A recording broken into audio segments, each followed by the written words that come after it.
ఓం శ్రీమాత్రే నమ. ఓం నమ శివాయ. ఓం నమో భగవతే వాసుదేవాయ.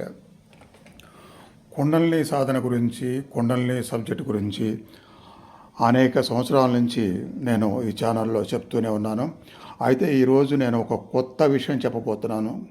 తప్పకుండా కుండలిని సాధన గురించి తెలుసుకోవాలి అనుకునేవారు, లేదా సాధన మొదలుపెట్టాలి అనుకునేవారు, అలానే ఆల్రెడీ సాధనలో ఉన్నవాళ్ళు కూడా తప్పకుండా వినవలసిన విషయం ఇది. డైరెక్ట్గా ఇంకా నేను అసలు విషయానికి వస్తున్నాను. అనేక మార్లు చెప్పాను, కానీ నా సాధన అనుభవాలు కొంతవరకే చెప్తుంటాను, నేను పూర్తిగా చెప్పను. అన్నీ చెప్పాల్సినంత సందర్భం ఒక్కోసారి రాదు, అన్నీ చెప్పాల్సినంత అవసరాలను అలానే చెప్పకూడదు కూడా అన్నీ. అయితే ఏది చెప్తే ఎంతోమందికి ఉపయోగపడుద్ది అని అనిపిస్తే అవి మాత్రం నేను తప్పకుండా చెప్తూనే ఉంటాను. ఎప్పుడు చెప్పపోయేది అలాంటిది. ఇంకా కుండలిని సబ్జెక్టు గురించి తెలుసుకోవాల్సిన చాలా ఉంటుంది. వాటన్నిటికీ చాలా వీడియోలు ఉన్నాయి కాబట్టి మీరు వాటిని ఛానల్లో చూసుకోవాలి. ఎందుకంటే టైం చాలా అయిపోద్ది అన్నీ చెప్పాలంటే.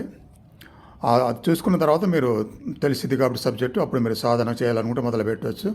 అయితే ప్రధానంగా చెప్పే పాయింట్ ఏంటంటే, కుండలిని చేస్తే భయపడే వాళ్ళ విషయం గురించి అనేక మార్లు చెప్తాము. అదే నేను మరలా ఇప్పుడు అలాంటి సందేహాలు ఉన్న వాళ్ళకి, అలాంటి అనుభవాలు వచ్చిన వాళ్ళకి పనికొచ్చే చెప్తున్నాను అన్నమాట. ఇందులో మొదట ఒకసారి నాకు వచ్చిన అనుభవం, జస్ట్ రాత్రే కొత్త అనుభవం, అది చెప్పాలనిపించింది, చెప్పాల్సిన అవసరం ఉందనిపించింది అన్నమాట. అందుకని చెప్పి తర్వాత విషయం చెప్తాను. నేను ప్రతిరోజు దాదాపుగా మిస్ కాకుండా రాత్రి 11 నుంచి 12 మధ్యలో ధ్యానం చేసి ఆ తర్వాత నిద్ర ఉపక్రమిస్తాను. ఆ టైము అంటే బ్రహ్మముహూర్తము, మరలా సూర్యోదయం అయ్యేటప్పుడు, ఆ తర్వాత మధ్యాహ్నం 11 to 12 మధ్యలో, మళ్ళీ సాయంత్రం సూర్యాస్తమయం టైంలో, మళ్ళీ రాత్రి 11 to 12. ఈ 4 టైంలు కూడా ధ్యానానికి అనుకూలమైనవి అనమాట. మొదటిది బాగా అనుకూలం, ఫలితాలు వచ్చితే బ్రహ్మముహూర్తం. తర్వాత మిగతా 3 కూడా ఏది కుదిరితే అది చేసుకోవచ్చు. ఇదే చెయ్యాలి అంటే ఎట్లా అంటే అంత కంపల్సరీ ఏం కాదు. ఎప్పుడు ఎవరికి ఏది కుదిరినా ఆ టైంలో చేయడం వల్ల కూడా ఫలితాలు వస్తాయి. మనసు ప్రధానం, ఏకాగ్రత తెప్పించుకోవడం ప్రధానం. ఆ తర్వాత ఏ టైం అయినా సరే మీకు ఫలితాలు వస్తాయి. ఈ 11 to 12 ఏంటంటే సాధులు చేసే, యోగులు చేసే సాధన టైం నైట్లో. అలానే శబ్దాలు ఏమి ఉండవు కాబట్టి బాగా కుదురుతుంది. అలానే ధ్యానమైన వెంటనే హాయిగా మంచి నిద్ర వస్తుంది. అలానే ఆ నిద్ర తర్వాత మనం ఎన్నింటికి లేకపోవాలన్నా సరే మనసులో అనుకుంటే చాలు, అలానే మెలకు వచ్చేస్తుంది. ఇవన్నీ ఫలితాలు ఉంటాయి కాబట్టి ఆ టైంలో నేను చేస్తూ ఉంటాను. నా కోసం ఒకసారి చేస్తాను, లోక కళ్యాణం కోసం, శిష్యుల కోసం కూడా చేస్తూ ఉంటాను. అలా చేస్తూ ఉండగా రాత్రి నాకు ఎక్కువగా నేను వినవాములోనే, చక్రాసులోనే మనసు పెట్టి చేస్తూ ఉంటాను కుండలిని సాధన.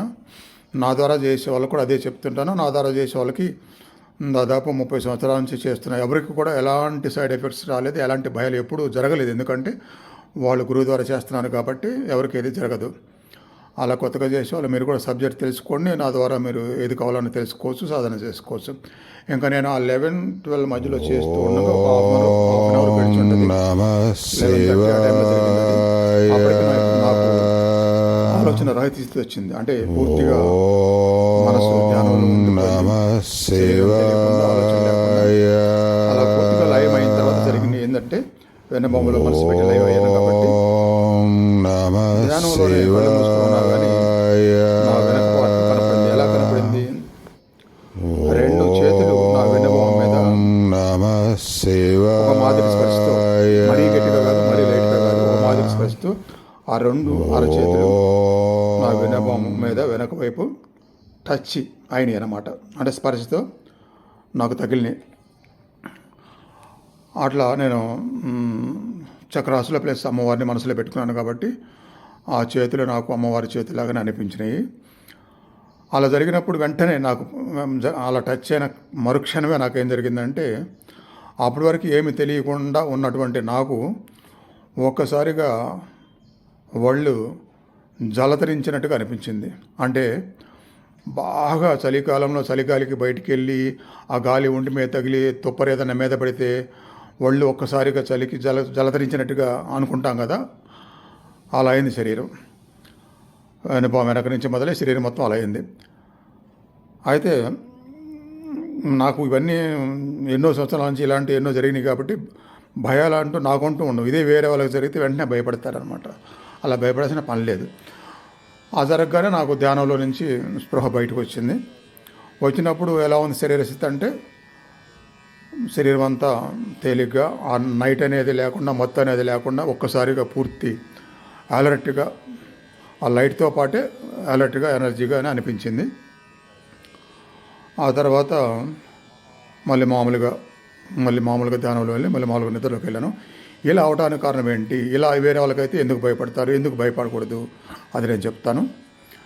షట్చక్రాలలో దేవతలు ఉంటారు, అధిష్టాన దేవతలు ఉంటారు. కాబట్టి మనము ఎవరిని మనసులో పెట్టుకుంటామో ధ్యానం బాగా కుదిరితే వాళ్ళతో మనము అంతర్ముఖంగా లయమవుతాము, కనెక్ట్ అవుతాము. అట్లా అమ్మవారికి కనెక్ట్ అయితే అమ్మవారి స్పర్శ, ఆ మహాశివుని మనసులో పెట్టుకుంటే మహాశివుని స్పర్శ, మహతారు బాబాజీని మనసులో పెట్టుకుంటే మహతారు బాబాజీ, ఇలా వాళ్ళతో కనెక్ట్ అవ్వగానే మన అవసరార్థం అలా కొన్ని సూచనలు, కొన్ని స్పర్శలు, కొంత ఎనర్జీ ఏది కావాలంటే అది మనకు తెలియకుండానే వాళ్ళ నుంచి వస్తూ ఉంటుంది అన్నమాట. మరి నాకేం అవసరమైంది అంటే ఇప్పుడు ఇక పూర్తిగా ఎనర్జీ అయిపోయిన తర్వాత ఇంకా ఎక్సెస్ వస్తూ ఉంటే శరీరం తట్టుకోదు అనుకుంటే ఒకవేళ అక్కడితో ఆపేసే అవకాశం ఉంది మాత. లేదు బ్లెస్సింగ్స్ ఇవ్వడానికి అలా టచ్ చేసే అవకాశం ఉంది. లేదు అప్పటికి ఎవరి గురించి అయినా శిష్యుల గురించి ఏదైనా సంకేతం పంపించాలి నా ద్వారా అనుకుంటే అది గుర్తు చేయడానికి కూడా అలా చేయొచ్చు. ఏది చేసినా ఒక మంచి జరగడానికే చేస్తారు. అట్లా ఎందుకు చేస్తారంటే మంచిని కోరి ఆధ్యాత్మిక దారిలో ఉండే అందరికీ అలా మంచి చేస్తారు. కొందరు అంటారు మేము మంచి చేస్తున్నాము, మేము ఎవరికి చెడు చేయలేదు, మేము మంచిగా కోరుకుంటున్నాము, మాకు ఎలాంటి స్వార్థాలు లేవు, మరి ఈ భయాలు ఎందుకు, ఈ ధ్యానం కుదరకపోవడం ఎందుకు అంటే కనుక ఏదైనా చెడు కర్మలు ఉంటే అవి పోవడానికి కూడా కొద్దిగా ఇబ్బంది పడే విధంగా చేస్తారు. మీరు ధ్యానంలోనే భయపడి ధ్యానంలోనే ఇబ్బందులు పడటం ఎందుకు అనుకుంటే అలా జరగనప్పుడు మీరు నిజ జీవితంలో కూడా జరిగే అవకాశం ఉంటుంది ఆ కర్మలు పోవడానికి. నిజ జీవితంలో జరిగితే మీరు భౌతిక పరంగా, ఆర్థిక పరంగా, ఆరోగ్యపరంగా నష్టాలు జరుగుతాయి. ఇలా ధ్యానంలో జరిగితే ఏంటంటే అలాంటి భౌతిక పరంగా నష్టాలు జరగకుండా టెంపరీగా కొంచెం ఒంటికి ఏదైనా స్పందనలు వచ్చినా, జలధరింపులు వచ్చినా, భయం వేసినా అలా చెడు కర్మలు తప్పిపోతాయి. అది మంచిదే.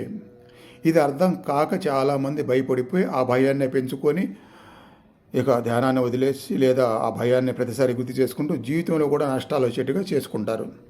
అక్కడే వస్తుంది సమస్య. ఎవరికి ఎలాంటి చెడు చేయని ఉద్దేశం ఉన్న వాళ్ళకి, సాధనలు చేసే వాళ్ళకి, కొండలు లాంటిది చేసినా సరే, కొండలని సాధన చేసినా సరే ఏది జరిగినా భయపడకూడదు అనేదాన్ని ఇలా అర్థం చేసుకోవాలి. అట్లా ధ్యానంలో వచ్చే ఇబ్బందులు పాపకర్మను తొలగించడానికి జరుగుతాయి. ధ్యానంలో వద్దు వద్దు వద్దు వద్దు అనుకుని ప్రాధేయపడి ప్రార్థనలు చేసి పూజలు చేసి అట్లానే అమ్మవారిని వేడుకొని మహాగురువుని వేడుకొని మీరు చేస్తే అప్పుడు మీకు ధ్యానంలో పాపకర్మలు కొంతవరకు పోయినా మిగతావి భౌతిక జీవితంలో పోవాల్సి వస్తుంది. అట్లా చెప్పొచ్చేది ఏంటంటే ఎంత మంచి వాళ్ళైనా ఎంత బాగా ధ్యానం చేసినా ఎందుకు జరుగుతుందంటే కారణం ఇది. మీ భయాలు పోగొట్టాలి, మీ శరీరాన్ని శుద్ధి చేయాలి. ఆ శుద్ధి చేసే టైంలో వచ్చే ప్రకంపనల వల్ల మీకు భయాలు కలగవచ్చు. చివరికి మొత్తం శుద్ధి జరుగుతూ జరుగుతూ జరుగుతూ మీకు జీవితంలో, ఆధ్యాత్మిక జీవితంలో మంచి దారి దొరుకుతుంది తప్పకుండా. ఈ తప్పకుండా మంచి దారి దొరుకుతుంది అనేదానికి ముందు అవగాహన. అందుకే ఇప్పుడు నాకు కొత్త వాళ్ళు పరిచయం అవుతారు, వాళ్ళు ఏదైనా అడుగుతారు, మీకు చాలా ఉంటుంది సబ్జెక్టు, ఇదిగో వీడియోలు చూడండి నేను పంపిస్తాను, లేదా ఛానల్ సబ్స్క్రైబ్ చేసుకొని ఆ సబ్స్క్రైబ్ తర్వాత అన్ని వీడియోలు వస్తూ ఉంటాయి, పాతవి కొత్తవి అన్నీ వినండి అన్నప్పుడు వాళ్ళు వింటారు. విని మళ్ళీ నాకు ఫోన్ చేస్తారు, విన్నామండి మాకు చాలా వరకు కొన్ని అర్థం కావట్లేదు ఏమి అంటారు. అప్పుడు వాళ్ళు ఏజ్డ్లో ఉన్నా సరే అర్థం కావట్లేదు అంటారు. ఏజ్డ్ పర్సన్స్ అయినా, ఎడ్యుకేషన్స్ అయినా వాళ్ళు మొదటి నుంచి ఈ దారిలో లేనప్పుడు అన్నీ కొత్తగా అనిపిస్తాయి. కాబట్టి ఇనిషియల్ స్టేజ్గా ఏం తెలుసుకోవాలో అవన్నీ మా ద్వారా తెలుసుకొని స్టెప్ బై స్టెప్గా నాలెడ్జ్ పెంచుకుంటే అప్పుడు ఈ సాధన జీవితంలోకి అడుగు పెడతారు. సాధన చాలా గొప్పగా సాగిద్ది, మంచి మంచి మార్పులు వస్తాయి, జీవితం సార్థకం అవుతుంది. ఆ భగవత్ శక్తి, విశ్వశక్తి, ప్రకృతి కూడా మీకు అనుకూలంగా ఉండే విధంగా తప్పకుండా జరుగుతుంది. అప్పుడు పూర్తి సంతృప్తికర జీవితం నిర్భయంగా ఉండే జీవితం, ఆనందంగా ఉండే జీవితం, ఆందోళన లేకుండా మనసు ఎప్పుడు ఆహ్లాదంగా ఉండగలిగా ఉండే విధంగా ఈ మార్పులనే తప్పకుండా వస్తాయి. మీరు చేయాల్సిందల్లా ముందు సబ్జెక్ట్ తెలుసుకోవాలి.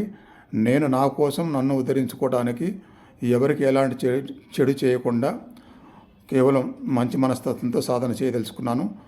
కాబట్టి నన్ను అనుగ్రహించండి అనే ప్రార్థనతో ప్రతిరోజు మొదలుపెట్టుకొని మహాగణపతిని ముందు తెలుసుకొని, తర్వాత మీ ఇష్టదైవాన్ని తెలుసుకొని, అమ్మవారిని తెలుసుకొని సాధన చేయండి. కుండలు ఇలాంటివి ఇలా మొదలుపెట్టి ఎవరు చేసినా ఎలాంటి చెడు జరగదు, భయపడాల్సిన పని లేదు. అనేక అనుభవాలు వస్తాయి. వాటికి ఒక కారణం ఉంటుంది, మంచి కారణమే ఉంటుంది. ఇక తెలుసుకోవాలని మరీ తహతహలాడుతుంటే వాళ్ళని అడిగితే తప్పకుండా మీకు సమాధానం దొరుకుతుంది.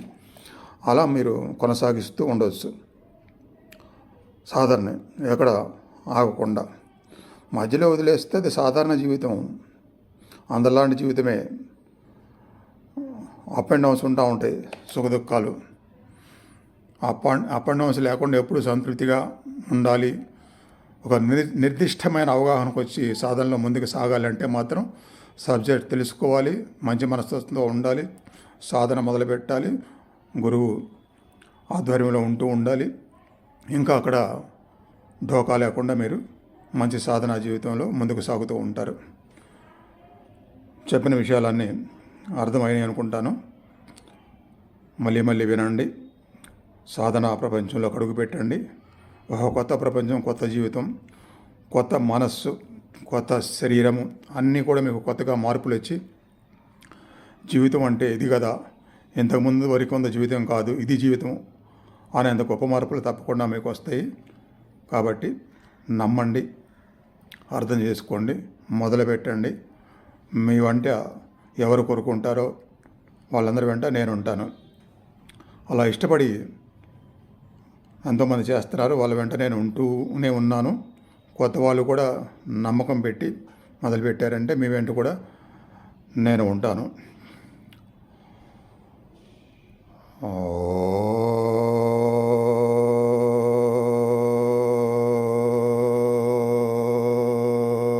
ఓం నమః శివాయ.